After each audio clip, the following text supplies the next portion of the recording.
La bière n'a jamais été aussi populaire, Je peux avoir de bière ? puissante, Je veux une bière. novatrice. Et donc, tu m'en mets une bière aussi, s'il te plaît. Nouvelle appellation locale, Beer Craft, microbrasserie. On va boire un verre ou pour la peau au bar ? Tous les 15 jours, Elisabeth Pierre reçoit des personnalités passionnées qui brassent l'univers de la bière d'aujourd'hui. Tu vas prendre une bonne bière et après au dodo. Bière, dodo. La Brasse, un podcast de Grande Contrôle. Bienvenue dans La Brasse, l'émission consacrée aux brassins, aux brasseuses, aux brasseurs, à la bière. Alors, on va vous annoncer le sujet du jour, les jeunes pousses du houblon. Alors, pour les jeunes pousses de houblon, j'ai le plaisir de recevoir deux invités aujourd'hui. Johan Laskowski, donc, qui est houblonnier, qui a créé sa houblonnière dans les Yvelines. Ça s'appelle la houblonnière francilienne, donc la OUF en contraction. Ouais. Bonjour. Et également Miguel Garcia, donc, qui est brasseur en Seine-et-Marne.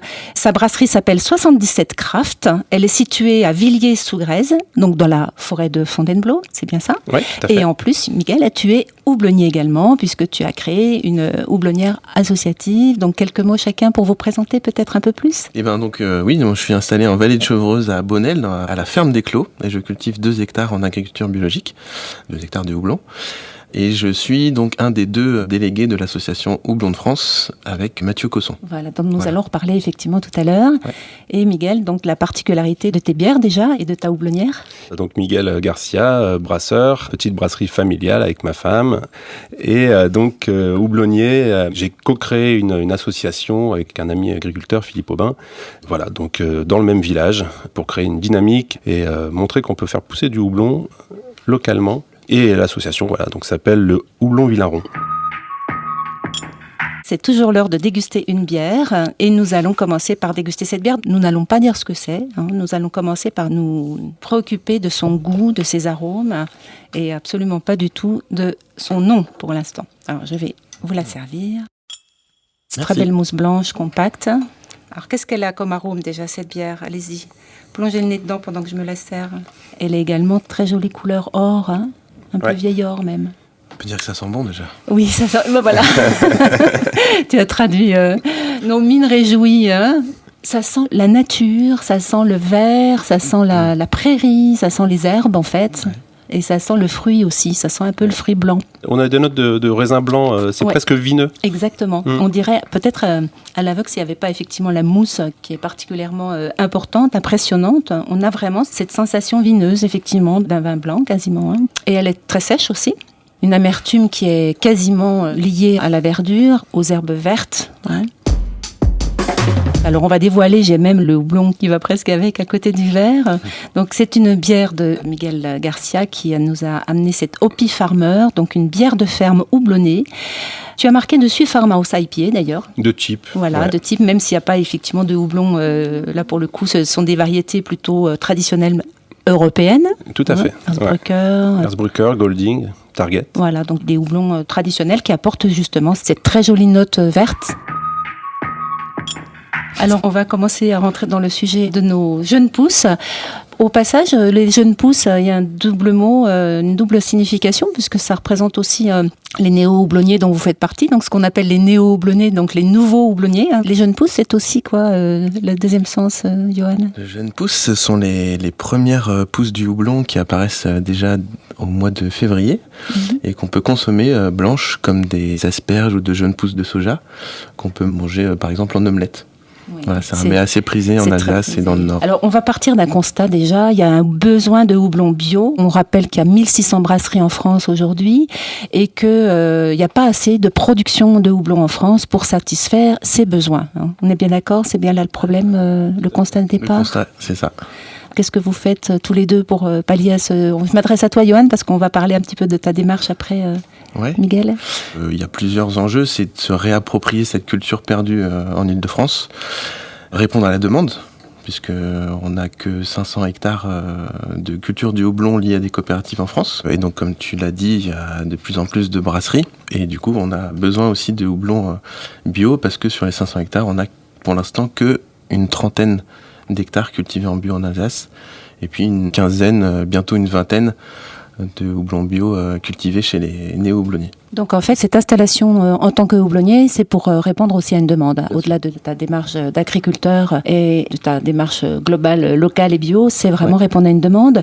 Il y a plusieurs façons de répondre à cette demande. Et toi, Miguel, tu as une autre dimension, en plus d'être brasseur? Tout à fait. J'ai créé avec un ami agriculteur, Philippe Aubin, une association pour cultiver du houblon. Pour les mêmes raisons que Houblon de France l'a fait, c'est-à-dire participer à la relocalisation du houblon en France et au niveau associatif, de manière participative, avec les gens du village et des alentours, et pédagogique pour les gens qui ont envie d'apprendre, connaître.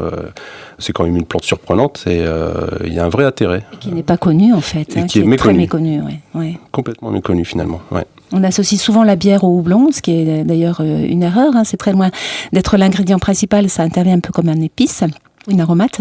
Mais la culture du houblon est donc totalement méconnue. Et dans ta houblonnière, tu as, et toi aussi Johan, vous invitez des personnes au moment de la récolte ou même à d'autres périodes. Vous faites des journées portes ouvertes, vous avez des animations à l'intérieur au moment de la récolte aussi.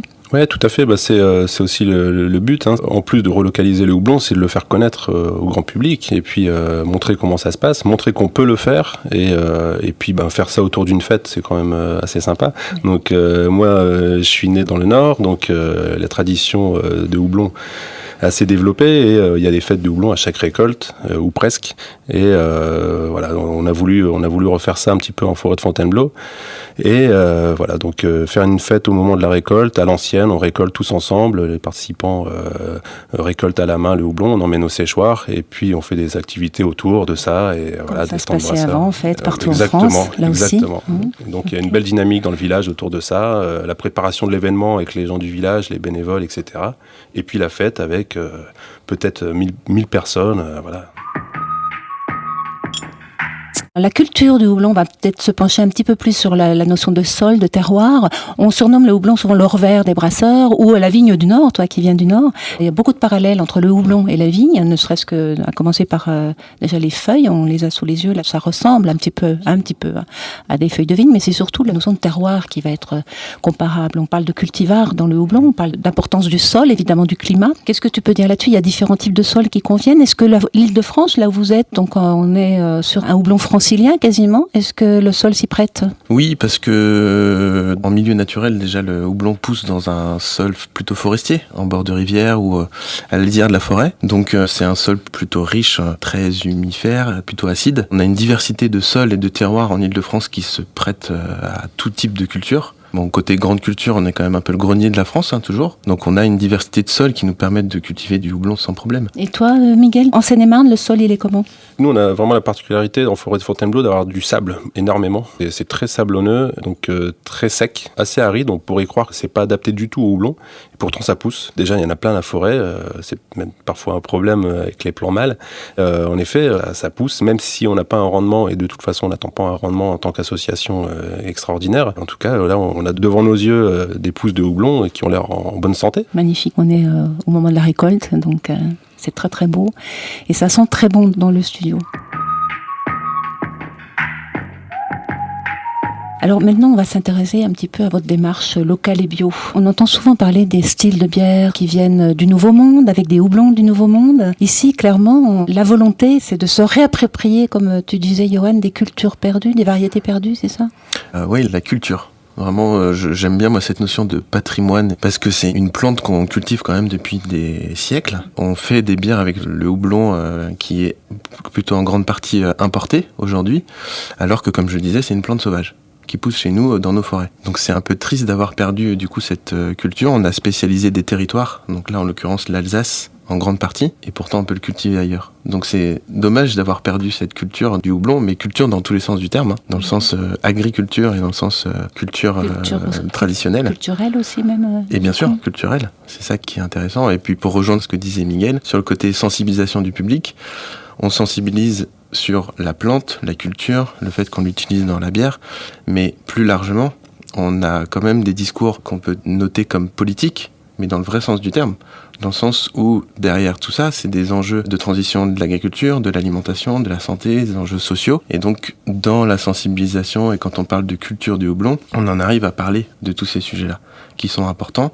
Et donc, on en arrive, comme tu l'introduis, à parler de local, de vente directe, et donc de tout ce qui est enjeu de filière aussi et de commerce, avec cette idée par exemple du circuit court où le houblonnier va faire venir le brasseur, va lui expliquer, le brasseur va faire venir le houblonnier, et il y a une relation directe entre le producteur et le brasseur. Bien sûr, un lien direct entre les agriculteurs et les brasseurs. L'idée derrière tout ça, c'est d'arrêter de faire venir des houblons de l'autre bout de la planète, c'est ça un petit peu ? Ouais, après, faut pas négliger la diversité. Il faut préserver la diversité dans tout ce qu'on a sur cette belle planète, on va dire. Mais c'est vrai que, encore une fois, faire venir tous nos houblons de l'autre bout de la planète, potentiellement, parce qu'il y en a quand même certains qui viennent de Nouvelle-Zélande, alors qu'encore une fois, ça pousse dans nos forêts, c'est un peu dommage. C'est un petit peu contradictoire par rapport justement au bilan carbone, à toute cette notion d'écologie. C'est ça. Miguel, justement, l'intérêt de ta houblonnière, c'est ça aussi. Bien sûr, c'est faire des houblonnières à côté des brasseries. On avait perdu beaucoup de brasseries dans les années 80, elles reviennent aujourd'hui. Il faut remettre des houblonnières à côté des brasseries, c'est complètement logique. Il y a même des brasseurs d'ailleurs qui plantent des houblonnières, donc tu es un exemple bien sûr, mais il y a de plus en plus de brasseurs qui plantent eux-mêmes des pieds de houblon à l'intérieur de leur exploitation, de leur brasserie. Ouais, complètement, et puis c'est bien. Et puis favoriser, aider les personnes qui ont des projets, les porteurs de projets pour le houblon ou le malt d'orge et de blé, c'est important également. Donc rapprocher la culture à côté des lieux de production me semble complètement logique, de manière biologique. Ouais. Évidemment, en tout cas pour la brasserie de 77 Craft, c'est 100% biologique. On peut en venir là, c'est qu'il y a une vraie demande, en plus du côté convivial, etc. Et on se rend compte, en tant que producteur de bière, qu'il y a une véritable attente, une véritable demande, parce qu'on est quand même tous plus ou moins débordés par la demande et on n'arrive pas forcément à fournir. Donc forcément, derrière le houblon, il y a une grosse demande également de la part des brasseurs. Donc il y a une espèce de cercle comme ça à faire devenir vertueux. Au niveau de l'évolution, et pour terminer sur ce sujet de ce qui se profile, les perspectives en termes de producteurs, toi en tant que Houblon de France, donc avec la structure Houblon de France qui est là pour accompagner justement les personnes qui veulent se lancer, s'installer en houblonnier, tu peux donner quelques chiffres aujourd'hui en 2019, on est combien à peu près, il y a combien de nouveaux houblonniers ? Alors juste pour la petite info, Houblon de France, donc c'est une association qui a été créée en 2015 et qui a été créée pour sensibiliser sur le houblon, faire connaître le houblon, et aujourd'hui de plus en plus accompagne des porteurs de projets pour l'installation en agriculture. Ouais. Des chiffres, l'année dernière officiellement on a eu 12 houblonniers qui ont demandé une certification, c'est-à-dire l'autorisation de commercialiser du houblon avec toutes les histoires de traçabilité. Ça représente déjà en 2018 presque 20 hectares. Cette année, je pense qu'on va être au moins à 20 demandes de certification et entre 20 et 25 hectares avec plus de 95% en agriculture biologique. C'est ça le plus important du coup, la demande de houblon bio, local et bio, a de belles perspectives. Alors merci beaucoup Miguel et Johan de nous avoir parlé de vos houblonnières et de nous avoir illustré ces jeunes pousses de houblon. Donc on a parlé de travail dans les champs, on a parlé d'apprentissage du métier. Vous allez continuer à accompagner les porteurs de projets, on va vous suivre aussi dans votre développement. Et puis là on va se mettre à la recherche des bières de récolte de houblon frais. Merci. Complètement. Merci à toi, merci. C'était La Brasse, un podcast de Grande Contrôle à consommer sans modération. Cet épisode vous a plu ? N'hésitez pas à nous laisser plein d'étoiles et des petits commentaires. Mais à partir de ce soir, faudra en désigner un qui boira pas pour amener les autres. À écouter sur toutes les plateformes de podcast.